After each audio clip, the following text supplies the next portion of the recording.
I moved to a new city a few weeks ago.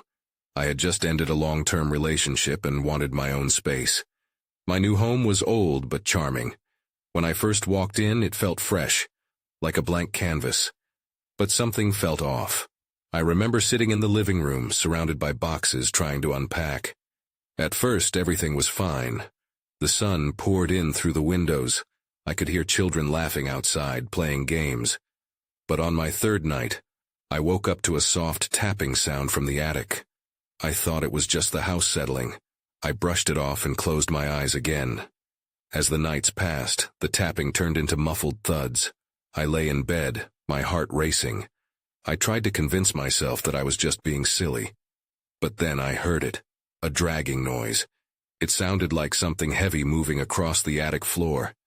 Every nerve in my body screamed in panic. Maybe it was just the wind or a raccoon. That's what I told myself. During the day, I noticed my neighbor watching from their porch. At first it felt friendly. They waved when I looked out. But as soon as I smiled back, they looked away, like they were hiding something. It really bothered me. Sometimes I would peek out the window, hoping to catch their gaze again. But it was like they vanished as soon as I looked. At night, the feeling of being watched kept creeping up on me. I sat on the couch, the lamp flickering, and shadows seemed to come alive. Every creak of the floor made me jump. I blinked at the dark corners of the room, feeling my heart thump in my chest. Was something hiding there? Or was it all in my mind? One evening, after I heard louder thuds again, I decided enough was enough. I took a deep breath and climbed the shaky stairs to the attic. Each step creaked under my weight. I felt sick with fear. I opened the door slowly, and the cold air rushed out.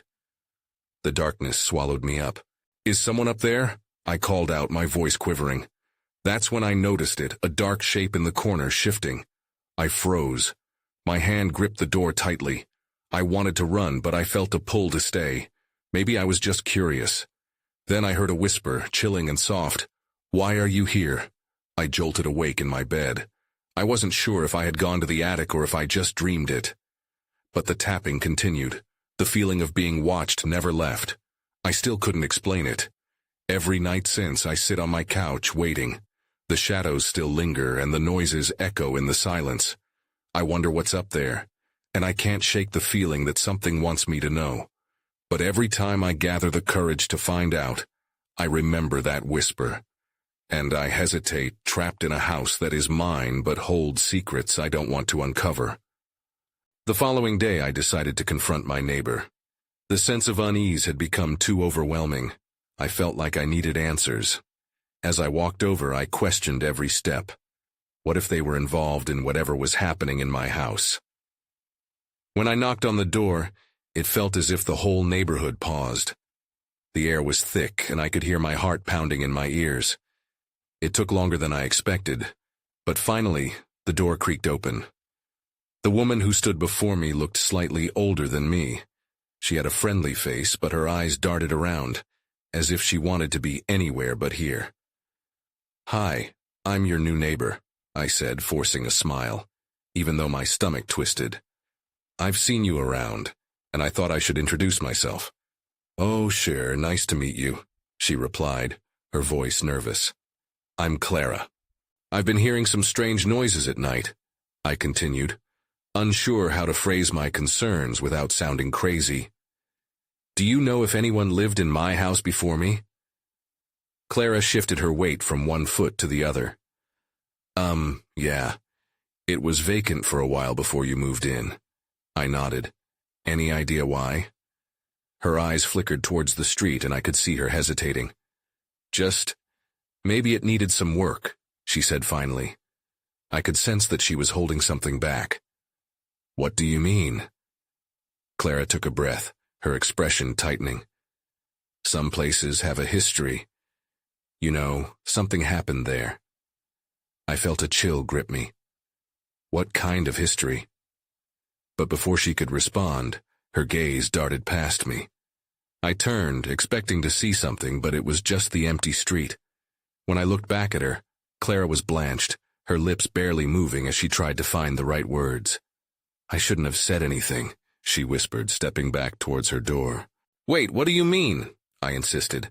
But she'd already shut the door. I stood there, lost in confusion. My thoughts raced. What happened in my house? Why was she so scared to tell me?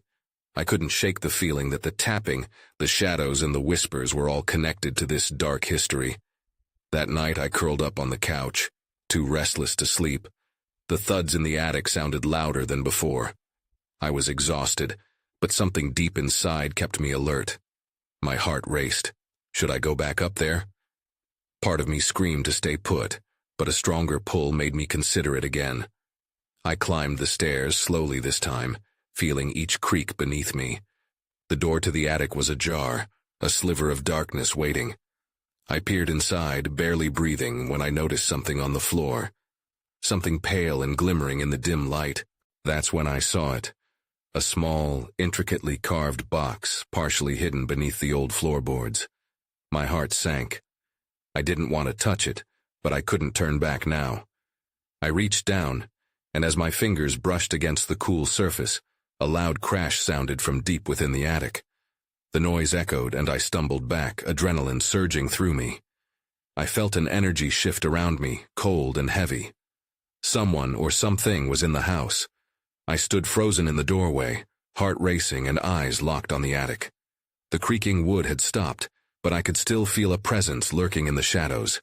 I wanted to scream or run, but my feet felt glued to the floor. "Hello?" I called out, my voice shaky. Silence answered back. Perhaps it had just been the wind, or maybe the house settling. It was all too easy to convince myself of that. But the uneasiness gnawed at me. I took a tentative step inside the attic, the door creaking loudly behind me. The shadows seemed to deepen, swirling like smoke. My gaze landed on that small box again, untouched and emanating an odd allure. Forcing myself to breathe, I crouched down to examine it closely. It was carved from dark wood, etched with symbols I couldn't recognize. I felt a pull toward it, like it was calling my name. I brushed away the dust that clung to its surface, revealing more of the intricate patterns. It tingled against my fingertips, and curiosity began to override my fear. Just as I was about to lift the box, another sound broke the silence. A faint whisper, barely audible, lingered in the air. I straightened, scanning the attic for the source. It felt as if the walls themselves were closing in. "Who's there?" I called again, my voice barely above a whisper. But the only response was the soft creaking of the floor, echoing in the empty space. The whispers merged into a haunting murmur, echoing what felt like a name, but I couldn't make it out. Suddenly, a flash of movement caught my eye. A shadow darted across the far wall. My breath hitched. I wasn't alone. I backed away slowly, but my heel caught on something, and I stumbled, falling backward. The box flipped open as I fell. Inside, I found a collection of strange trinkets, a faded photograph, an old locket, and a brittle piece of parchment. The parchment held what looked like a diary entry, but the ink was too faded to read. Panic surged through me as I shoved the items back into the box. Then the attic grew silent again. I took a deep breath and began to stand, but before I could, the whisper returned, louder this time. I could almost make out the word, return. My pulse raced, and just as I felt something cold brush against my arm, the lights flickered. The room was suddenly engulfed in darkness. I scrambled backward, my heart pounding. "Get out!" I shouted, half to myself, half to whatever force was in the room. I needed to leave. I pushed myself up and dashed toward the door, but it slammed shut before I could reach it. As I banged on the door, the whispers crescendoed, swirling around me. I hit the wood harder, desperate to escape. I thought I heard Clara's voice blending into the whispers, but that didn't make sense. With a surge of energy, I slammed my shoulder against the door. It rattled and popped open just enough for me to squeeze through. I bolted down the stairs, the attic still echoing the last remnants of whispered warnings behind me. I stumbled back into my living room, panting, mind racing. I'd uncovered something, but at what cost? I was no closer to understanding what lived in my home, and I had the feeling it wasn't finished with me yet. Unsettled and breathless, I sat on the couch to collect my thoughts. What did those whispers mean? And why had Clara reacted that way? I picked up my phone, determined to find out more. I opened a search engine and typed in the address of my house. The first result left me cold. The headline screamed, "Mysterious disappearance haunts local family home." I couldn't shake the feeling of dread as I clicked on the link. The article loaded slowly, each second stretching painfully. My heart raced as details unfolded before me. The piece chronicled a family who had lived in my house decades ago. They had moved in with dreams of a new beginning, but quickly fell victim to a series of inexplicable events. The parents claimed to hear whispers in the night, similar to what I'd just experienced. Clara's name popped up in the story. My eyes widened as I read about their daughter, who had vanished under mysterious circumstances. The last words she'd reportedly spoken were, "I need to return." I threw my phone onto the couch, panic spiraling in my chest. This couldn't be a coincidence. I was living in a haunted house, one with a history that tied to what I just discovered. The urge to flee coursed through me, but my curiosity held me back. I needed to learn more. After gathering myself, I decided to visit the local library. The more I could uncover, the more I could make sense of my fears. I grabbed my jacket and headed outside, taking a deep breath of fresh air to clear my head. The sun was shining, but it felt eerie against the backdrop of my looming anxiety. Upon entering the library, I made my way to the history section. As I sifted through dusty books and faded newspapers, I found more references to the family. Each piece revealed a connection: the whispers, Clara's disappearance, and the strange symbols I found in the attic. I felt a chill creep up my spine. Then I spotted a book tucked away in a corner, worn and nearly falling apart. It was titled, "The Dark History of Our Town." As I flipped through, a passage caught my attention. It spoke of a local legend involving a cursed box that had been hidden for years. The writing suggested that the box would sometimes resurface, leading to terrifying consequences. That's when it hit me. I'd found the box. A wave of fear washed over me. The whispers, the urge to return, were all intertwined with the history of that object. But what was it wanting me to do? Determined to get answers, I copied down the passage and left the library. Just as I stepped outside, a familiar cold breath fluttered against my skin. I stopped, glancing around nervously. The street was empty, yet I felt a presence closing in. The whispers from the attic drifted back into my mind, clearer this time. Return, return. I dashed to my car, heart racing, ready to get back home. My mind raced with questions that needed answers. What did return mean, and to what? My house, the box, or perhaps something more sinister? As I drove, the feeling of being watched intensified. I glanced into the rearview mirror and nearly slammed on the brakes when I saw a figure standing at the side of the road. Someone or something was there, watching me. My breath caught in my throat. Then everything went dark. The car lights flickered off, and as I swerved to regain control, my heart plummeted. I felt trapped in a web of terror. The jolt of my car against the curb jolted me back to reality. The world rushed in again, the engine sputtering.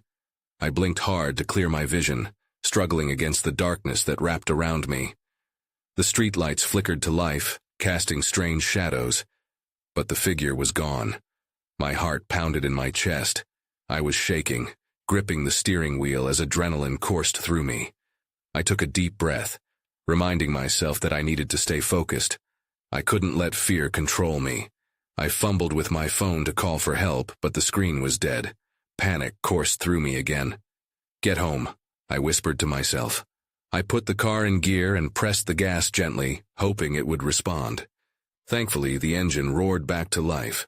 As I drove slowly, I felt my eyes darting to each side of the road, half expecting the figure to reappear. Finally, I turned onto my street. The familiar sight of my house brought relief, but it was quickly overshadowed by unease. The moment I stepped inside, the whispers started again. They filled the air, swirling around me like a gentle breeze, but carrying an unsettling weight.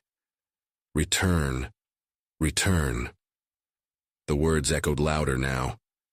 I forced myself to breathe deeply, trying to shake the feeling of being suffocated. I needed to distract myself to look for answers. I headed to the attic, where the box had been hidden. As I climbed the creaking stairs, the whispers grew almost deafening. I could feel their urgency. I reached the top, the air colder than I remembered. My heart thundered as I searched for the box, finally spotting it tucked behind old furniture and forgotten memories. It was covered in dust, the symbols etched on its surface now glowing faintly, as if alive. I reached out to touch it, but as my fingers grazed the box, everything shifted. The whispers turned into a cacophony of voices, a blend of fear, anger, and sorrow. My own name echoed among them. I yanked my hand back, heart racing. What was happening? Suddenly a cold breeze swept through the attic, billowing the dust around me. I turned, convinced I wasn't alone. My heart sank when I spotted something glimmering in the shadows. A small, ornate key lay on the floor, half buried beneath the dust. Reaching down carefully, I picked it up, feeling a chill surging through my fingers. The key was oddly warm, pulsing slightly as if it had a heartbeat of its own. I knew I should be scared.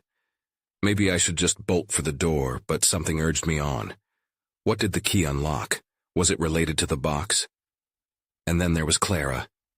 Did she want me to find her? The weight of the questions bore down on me, but there was no more time to ponder. A noise from behind me echoed sharply, a deep breath that broke through the whispers. Instinct kicked in, making me turn, and that's when it hit me. Someone was in the house. I froze, gripping the key tightly. A chill ran down my spine as I strained to hear more. The breath came again, closer this time. Without thinking, I darted behind a stack of old boxes, heart hammering. What if it was an intruder, or something worse? From my hiding place, I tried to peek out. Shadows danced under the dim light filtering through the attic window. Everything felt wrong. The whispers intensified, an unsettling backdrop to my racing thoughts. I swallowed hard, reminding myself to stay calm. I could hear footsteps creaking on the stairs, deliberate and slow. Whoever it was, they didn't seem afraid. A chill settled over me, and I pressed the key against my palm, grounding myself in whatever purpose it might hold. Then I saw him. A tall, dark figure emerged from the stairwell, silhouetted against the dim light. I couldn't see his face, but the shape aligned with the figure I had seen on the street. My breath hitched as realization washed over me. It was him. "Clara," he called out softly, his voice low and almost tender.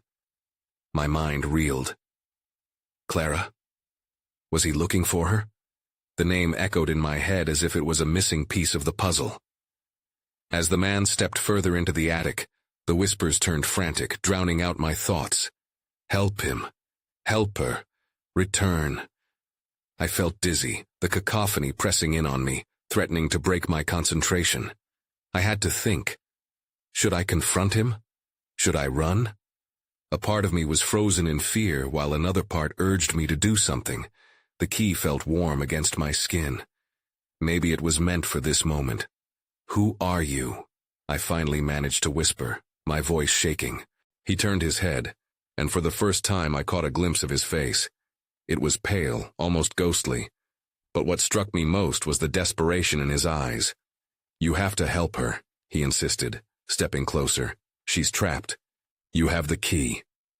The whispers changed, pulling back slightly as if they were listening. "Trapped?" I echoed, confused. "Please." His voice broke a little. "Clara needs you. I should have protected her." He looked at me earnestly, and for a moment I felt a strange connection. But doubt crept in. I didn't even know him. Why trust him? Then I glanced at the box, still sitting behind me. The symbols pulsed faintly as if beckoning me.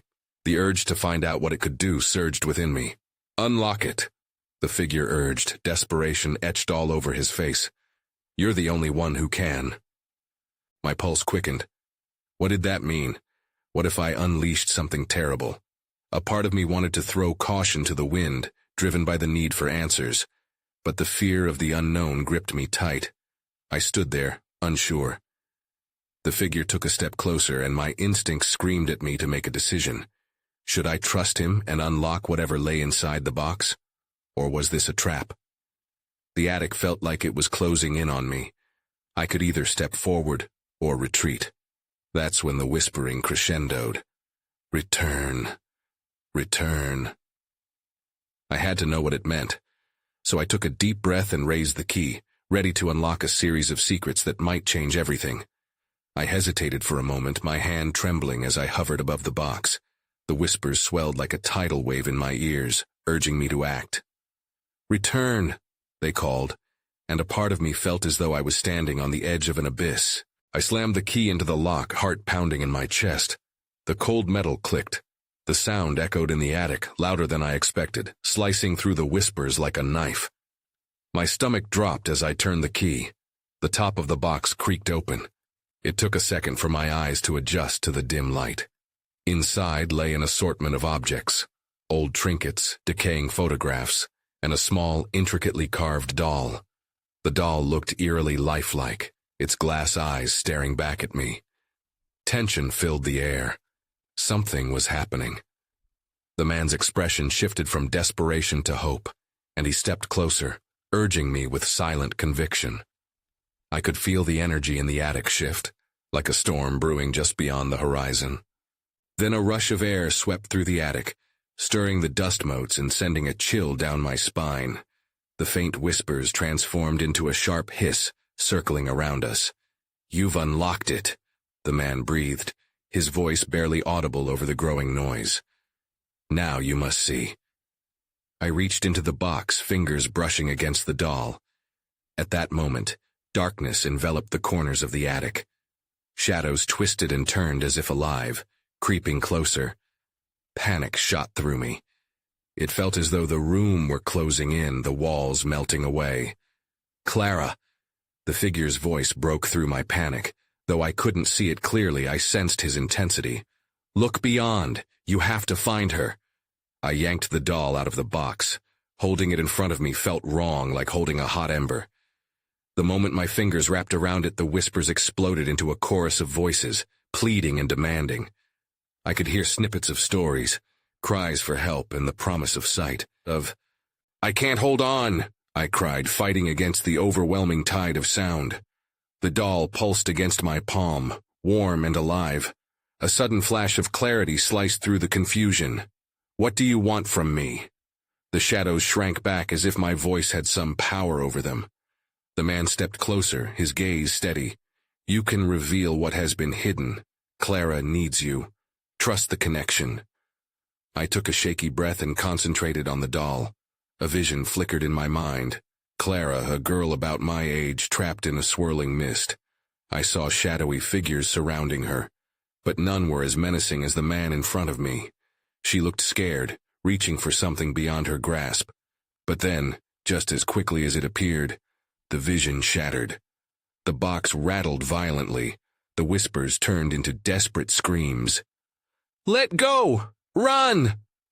I felt the force of it pull at my consciousness. In that moment, instinct kicked in.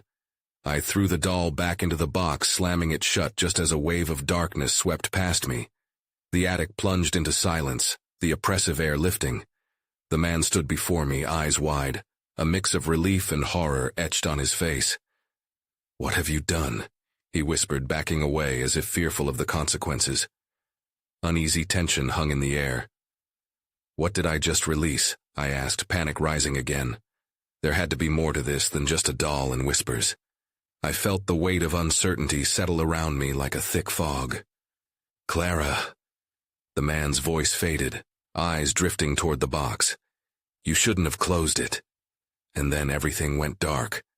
I opened my eyes to a suffocating darkness, my heart thudding painfully in my chest.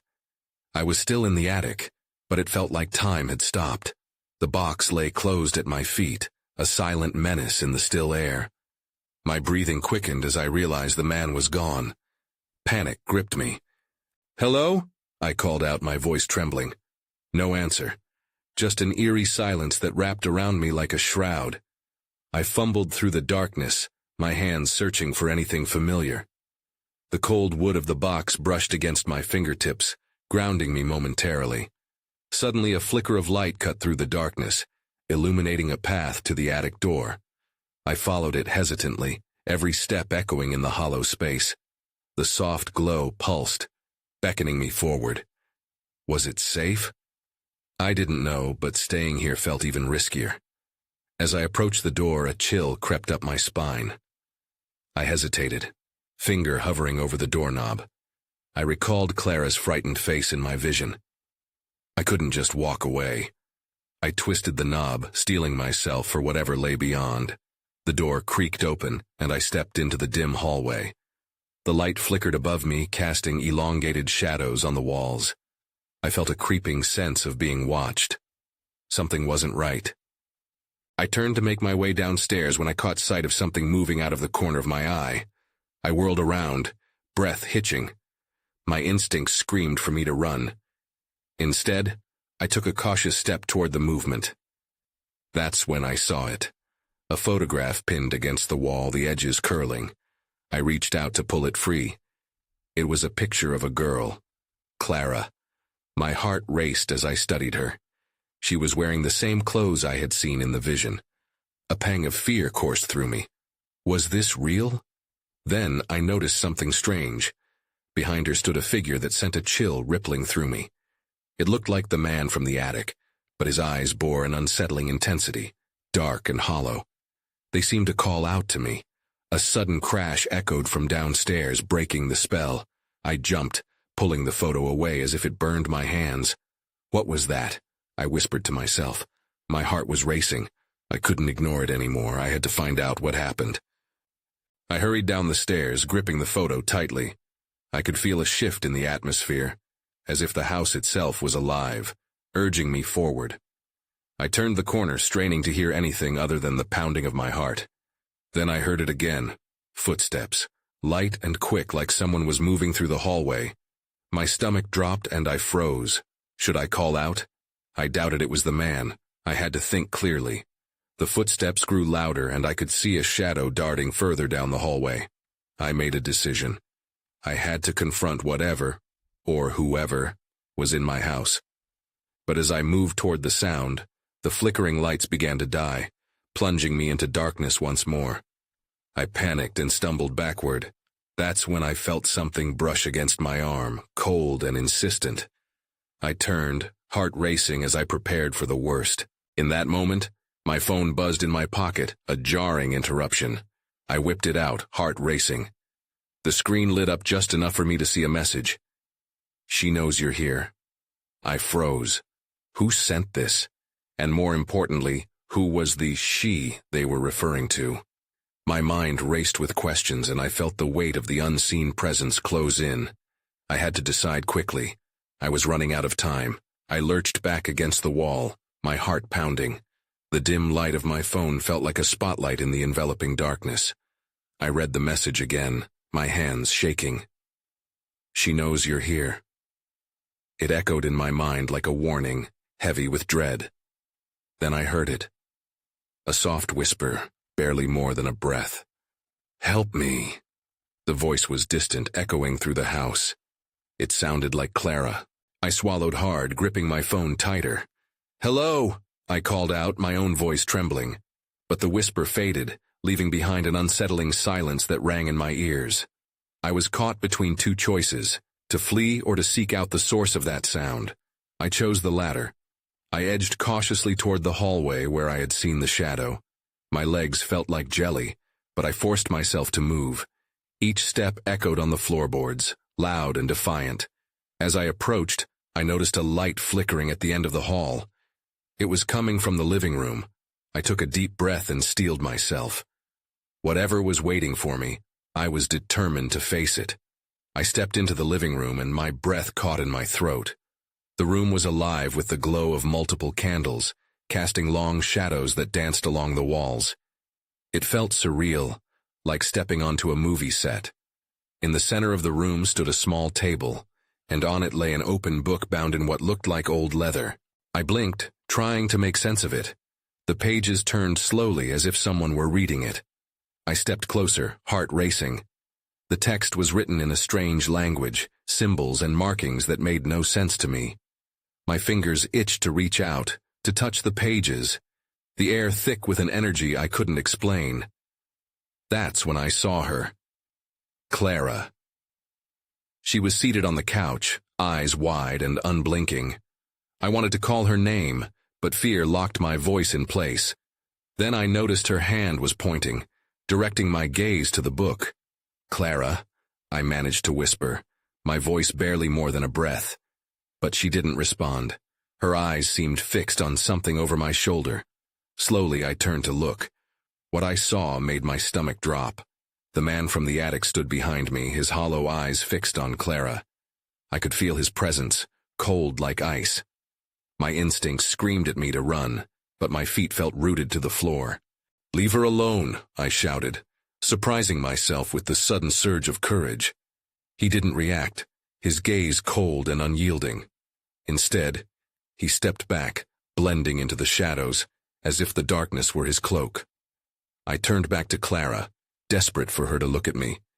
"Clara," I said, shaking her shoulder lightly. She blinked slowly, as if waking from a dream. Her expression shifted from vacant to terrified. "They know," she whispered, her voice raspy. "They've been waiting for you." A chill spread through my body. "Who?" I demanded, but Clara just stared past me, eyes wide with fear. Then, the candles flickered violently, casting the room into darkness once again. A deep voice echoed around us, low and thunderous. "You shouldn't have come here." Panic surged within me. I couldn't comprehend the danger unfolding. "What do you want?" I yelled, but the voice only laughed, a chilling sound that sent shivers down my spine.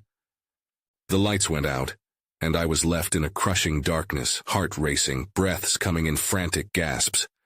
Whatever was happening, I was now deeper in it than ever before. I had to find a way out. The house was no longer just a building. It felt like a trap closing in around me, and each second counted. I stumbled through the darkness, adrenaline fueling my every move as the shadows twisted like living entities. "Clara!" I called again, desperation clawing at my throat. The weight of the malevolent presence pressed down on me. I could feel its breath against my skin, icy and unnerving. My fingers brushed against the wall, searching for a source of light. Anything to cut through the thick veil of darkness that was swallowing me whole. In a moment of clarity, I remembered my phone. I fumbled for it, my hands shaking with every heartbeat. The screen flickered to life, illuminating my immediate surroundings just enough for me to spot Clara, still seated on the couch. But now her gaze was fixated on something behind me, her face pale. Instinctively I swung around, fully expecting to see the man, the figure from the attic. But all I found was unyielding darkness. I turned back to Clara, but she still wouldn't meet my gaze, her expression one of terror. "You have to leave," she whispered, fear lacing her words.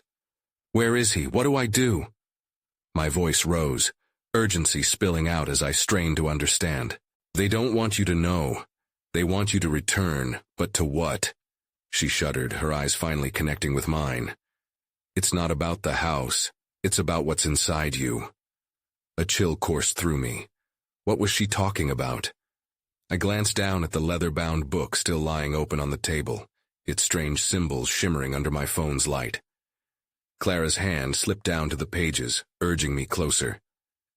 "Read it. You might understand. But you have to be careful." With trembling hands, I picked up the book. As I whispered the first phrase I recognized, the ground beneath us shook, a low rumble like the groan of an awakening beast. The shadows around the room thickened, swirling violently as the whispers crescendoed until they became a screech that threatened to pierce my eardrums. "Clara!" I shouted, but the cacophony drowned out my voice. And then in the chaos I began to see them. Figures forming within the shadows, their outlines shifting and bending as they echoed the words I read. They reached out toward me, fingers elongated, whispering secrets of the past. "You have the key," one shadow rasped, and I felt the warmth of the ornate key in my pocket pulse against my skin. I froze, realizing now that the key wasn't merely for the box. It was a key to understanding, to unlocking what was hidden, both in this house and perhaps within myself. The shadows hissed, urging me to continue. I plunged deeper into the text, desperate for clarity amidst the chaos. The words tumbled out like a stream of revelations, each phrase resonating with a truth I could scarcely grasp. But a flicker of understanding ignited within me. This wasn't just about the past. It was about me. The choices I had made. The connection I had found in this cursed space. As I read, Clara's presence shifted, her essence blending into the energy swirling around us. It felt as though she was becoming part of something larger, the frantic fear in her eyes replaced with a determination that both frightened and fascinated me. "You're part of this too," she whispered, her voice now mingling with the echoes of the shadows. At that moment, the whispers harmonized into a single voice, clearer and more insistent. "Return to us. Only then can we become whole." The shadows surged toward me, and I felt the key burning in my pocket. "What do you mean, return?" I yelled, feeling the energy of the room swell around me. "What do you want?" That's when the truth hit me like a tidal wave. The key wasn't mine to wield. It belonged to the house, the essence of those who had lived here before me, those who had been trapped. Their tragedy was now entwined with my own. "I won't be part of this," I yelled. But the shadows grabbed for me, pulling at my essence, weaving themselves through my very being. A new wave of terror surged through me. Clara reached out, her eyes wide, pleading. "Don't fight it, trust it." Panic rose, but the warmth of understanding began to envelop me like a comforting blanket. The weight of fear began to lift, replaced by something akin to acceptance. This house was alive. It knew my fears and offered a path, a way to either release the pain or become one with it. "Show me," I shouted desperately, lifting my hands as I opened the book and read aloud once more. The shadows swelled at my command, forming images of those lost, voices crying out for connection. The man from the attic reappeared, his intensity leaving no room for doubt. "Help them. Help me." A surge of energy pulsed through us all, harnessing that moment of realization. I needed to know what lay beyond. Not just what happened here, but what it meant for me, Clara, for everyone. With a final thrust of courage, and maybe a tinge of reckless abandon, I thrust my hands toward the shadows, feeling the energy whirl around me, merging with the pulse of the house. The walls of the room shook as I called out, finally succumbing to the pull of the whispers. And in that moment, everything shattered into brilliant light. I woke on the floor of the attic, gasping for breath. No shadows, no whispers, just silence. The box lay closed beside me. I scrambled to my feet, mind racing, memories flashing bright but unclear. Clara was gone. I stumbled back, disoriented, panic surging again. Had it all been a nightmare? The whispers had ceased, yet a lingering chill settled in the pit of my stomach. I stepped toward the door, ready to escape, but hesitated. Memories flickered before me. Clara's face, the man in shadows, the voices calling out. The sense that something remained unfinished.